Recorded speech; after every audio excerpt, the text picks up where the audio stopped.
नमस्कार बच्चों, कैसे हैं आप लोग? ठीक ही होंगे। जैसे कि हम लोग बहुत दिनों से पढ़ाई नहीं कर रहे थे, आज हम लोग 12th का सिलेबस पढ़ेंगे और सिलेबस के बाद जैसे कि हम 11th का हम लोग सारा सिलेबस खत्म कर चुके हैं, तो उससे आगे की जो पढ़ाई है सुचारू रूप से जारी रखने के लिए अपना जो YouTube चैनल है उस पर आज से वीडियो अपलोड होगा। उससे पहले हम लोग जानेंगे कि सिलेबस में 12th में क्या क्या पढ़ना है।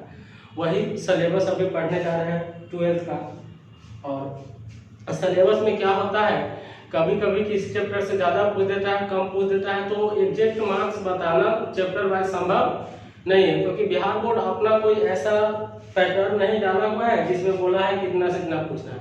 किसी से कभी कम पूछ देता है, कभी ज़्यादा पूछ देता है, लेकिन जो प्रीवियस ईयर एग्जामिनेशन है उसके आधार पर हम लोग बात करेंगे कि किससे कितना पूछता है। चलिए, जैसे कि हम लोग जानते हैं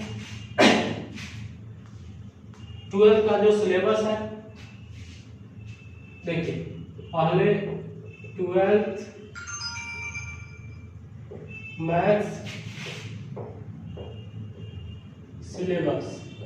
अच्छा, BSEB का बात हम लोग कर रहे हैं, तो हम लोग यूनिट वाइज पढ़ेंगे कि यूनिट में क्या क्या पढ़ना है। तो सबसे पहले यूनिट लिखेंगे कि यूनिट है क्या, यूनिट, उसके बाद पीरियड,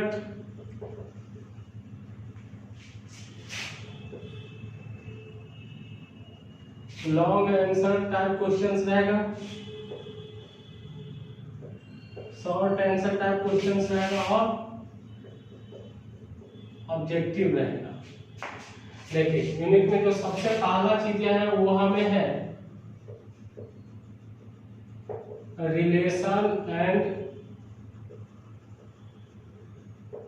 फंक्शन, जिसमें हम लोग लगभग 20 क्लास लेंगे। कितने पीरियड लेंगे? 20 पीरियड। और उसके बाद इसमें जो पूछता है लॉन्ग आंसर टाइप का, वह 2 क्वेश्चन पूछ देता है। जैसे कि हम ये 2020 के अनुसार बता रहे हैं, 2020 में जो लॉन्ग क्वेश्चन पूछा गया था इससे 2 क्वेश्चन पूछा गया था, और शॉर्ट क्वेश्चन की यदि बात करें तो 3 पूछा गया था, और ऑब्जेक्टिव क्वेश्चंस टोटल 8 पूछा गया था। ये किसके आधार पर हम बोल रहे हैं? 2020 में जो क्वेश्चन पूछा गया है इसके आधार पर बोल रहे हैं। उसके बाद दूसरा में हम लोगों को जो पढ़ना है वह पढ़ना है अलजेब्रा। क्या पढ़ना है? अलजेब्रा। और अलजेब्रा में भी कम से कम हमें 25 क्लास लग ही जाएंगे। इसमें भी जो इस बार क्वेश्चन पूछा हुआ था, एक 5 नंबर का क्वेश्चन था, long answer type question, short answer बात करें तो 5 था, और ऑब्जेक्टिव 12 क्वेश्चन था। इसके बाद तीसरा में हम बात करते हैं कैलकुलस। कैलकुलस जिससे सब्जेक्टिव क्वेश्चन 2 थे, इसमें हमें सबसे ज्यादा टाइम लगने वाला है, लगभग 80 क्लास लगेगा। कितना क्लास लगेगा? 80 पीरियड। और इससे सब्जेक्टिव क्वेश्चंस 2 पूछा गया था, और 2 नंबर का टोटल क्वेश्चंस 11 था, शॉर्ट आंसर टाइप क्वेश्चंस, और ऑब्जेक्टिव 26 क्वेश्चन था। उसके बाद 4 नंबर में है यूनिट 4 में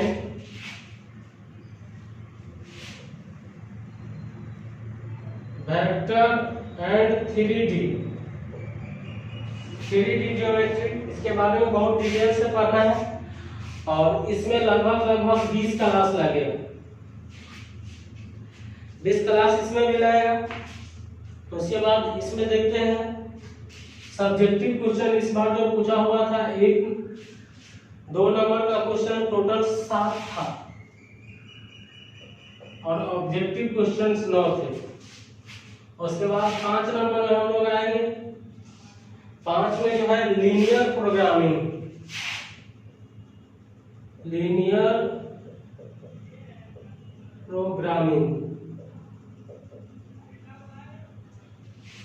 इसमें 4 या 5 क्लास लगेगा। 5 क्लास लेके चलते हैं। सब्जेक्टिव क्वेश्चंस 1 पूछा था, 2 नंबर का नहीं था, लॉन्ग आंसर टाइप क्वेश्चन था, और ऑब्जेक्टिव 2 क्वेश्चंस था। उसके बाद हम लोग पढ़ेंगे छठा में प्रोबेबिलिटी स्टैटिस्टिक्स। एंड प्रोबेबिलिटी, इसमें भी लगभग 15 क्लास लगेगा या 10 क्लास ही ले लेते हैं क्योंकि छोटा सा टॉपिक है। 10 क्लास इसमें लगेगा। इसमें यदि 5 नंबर की बात करें तो एक क्वेश्चन पूछा हुआ था और 2 नंबर की एक क्वेश्चन। ऑब्जेक्टिव 3 क्वेश्चन था। ऑब्जेक्टिव कितने क्वेश्चन था? 3 क्वेश्चन। ये 2020 के अनुसार हम लिखे हुए कि इस प्रकार से पूछा हुआ था। ये निश्चित तौर से नहीं कहा जा सकता है कि इसी हिसाब से पूछेगा, लेकिन इसी में थोड़ा बहुत अदल बदल किया जा सकता है और पूछने का जो तरीका है यही रहेगा। तो टोटल यदि हम लॉन्ग आंसर टाइप क्वेश्चंस की बात करें तो 8 हुआ, शॉर्ट आंसर टाइप के क्वेश्चन करें तो 27 हो गए और ऑब्जेक्टिव बात करें तो 60 हो गया। जैसे कि हम लोग जानते हैं इस 8 क्वेश्चंस में से केवल हम लोगों को जो जवाब देना था 4 क्वेश्चंस का, और इस 27 में से केवल 15 क्वेश्चंस का ही जवाब देना था और इसमें से 50 क्वेश्चंस का। तो टोटल कितना हुआ? 50, 15 दूनी कितना हुआ? 30, 80 और 4 पंचे 20, टोटल 100 नंबर का पूरा हो गया। यदि इधर हम पीरियड को ऐड करते हैं तो 20, 40, 5, 45, 45, 80, 125, 125, 20 कितना हुआ? 145, 50, 160, लगभग 160 क्लासेस लगेंगे। और प्रत्येक पीरियड को लगभग हम लोग जो एक पीरियड होगा लगभग समझिए 30 to 45 मिनट का होगा जब तक हम लोग ऑनलाइन क्लास करेंगे। तो ये हम समझ रहे हैं कि आप लोग लगभग सिलेबस समझ गए होइएगा। सिलेबस में जो बात है यहाँ मोटा मोटी सिलेबस लिखे हैं, हालांकि जो दिखने में लग रहा है उतना ही पढ़ना नहीं, पढ़ना थोड़ा और सा ज्यादा है लेकिन बहुत इजी है। यदि मैथ्स में आप चाहते हैं कि हम 90+ मार्क्स लाए तो ये बहुत इजी है, क्योंकि ऑब्जेक्टिव सारा इतना इजी रहता है, डायरेक्ट फॉर्मूला पूछ देता है जो 50, 60 क्या 60 में 60 बनाया जा सकता है, 50 क्या पूरा 60 बनाया जा सकता है। और इधर के क्वेश्चन का तो बात ही नहीं कीजिए, इतना इजी रहता है, डिफरेंशिएशन और इंटीग्रेशन, 2 ही चीज से ज्यादातर क्वेश्चन रहते हैं। जैसे कि आप देख रहे हैं कि ऑब्जेक्टिव सब्जेक्टिव में यदि 2 नंबर में बात करें तो 11 क्वेश्चन रहता है कैलकुलस से। कैलकुलस पर यदि सही से कमांड कर लिया जाए तो इसका 80% सब्जेक्टिव का क्वेश्चन यहीं से हो जाएगा, 4 ही क्वेश्चन बनाना है। तो देख रहे हैं इस हिसाब से आप जो भी है ये सिलेबस है। वीडियो को पॉज करके इसे नोट डाउन कीजिए, अच्छी तरह से लिखिए, क्योंकि सिलेबस पर पकड़ बनाने के लिए, सिलेबस पर पकड़ बनाने के लिए आपको ये पूरा चीजें याद होना चाहिए। हूँ बहुत जिस तरह से लिखा हुआ है प्रत्येक चीज को बारीकी से हम लोग पढ़ेंगे। चलिए, तो इस सिलेबस पर पकड़ बनाने के लिए हम लोग प्रैक्टिस ज्यादा से ज्यादा करेंगे और प्रत्येक थ्योरी को बारीकी से समझेंगे। उस पर जो ऑब्जेक्टिव बनेगा, सब्जेक्टिव बनेगा, सभी पॉइंट को बारीकी से कवर करेंगे ताकि हम लोग को मैथ्स में कोई दिक्कत नहीं हो। और मैथ्स पढ़ने के लिए थ्योरी के साथ साथ कंसेप्ट बहुत अच्छा होना चाहिए, क्योंकि कंसेप्ट के बिना थ्योरी कोई बड़ी बात नहीं, थ्योरी तो बुक में भी लिखा हुआ है। इसीलिए मैथ पर पकड़ बनाने के लिए कंसेप्चुअली पढ़िए, ज्यादा से ज्यादा क्वेश्चन प्रैक्टिस कीजिए ताकि तरह तरह के क्वेश्चंस को हम लोग सोल्व कर सकें। चलिए, जैसे कि हम लोग आगे बात बढ़ा रहे हैं, उसमें क्या करना है आपको। यदि अच्छे स्टूडेंट बनना है और जो अच्छे स्टूडेंट है उससे भी आगे निकालना है तो ज्यादा से ज्यादा प्रैक्टिस कीजिए, क्वेश्चन पे प्रैक्टिस कीजिए। थ्योरी के साथ साथ प्रैक्टिस बहुत ज्यादा होना चाहिए। ये नहीं कि आप थ्योरी लिख लिए, कॉपी में बना लिए, उसको प्रिंट जैसा लिख लिए, लेकिन आप क्वेश्चन प्रैक्टिस ही नहीं कर रहे हैं तो क्या थ्योरी आपको पास करवा दे?